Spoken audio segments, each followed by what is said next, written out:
Assalomu alaykum aziz obunachilar. Sizlar bilan Telegram akkaunt ochishni o'rganamiz. Buning uchun nomer TradeBot deb Telegram postga yozamiz va birinchi chiqqan botga kirib start bosamiz.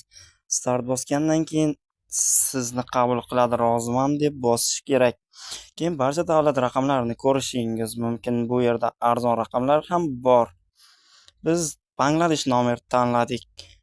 Sotib olish bosamiz, nomer chiqadi va nomerni olib Telegrafga uramiz. Telegraf aka Telegram rasmiy ilovasi bo'lmasa bo'ldi. Kiramiz Telegrafga, nomerni kiritamiz, yangi akkaunt ochish deb. Bangladesh tanlandi, qabul qilindi. Kod esa botga boradi.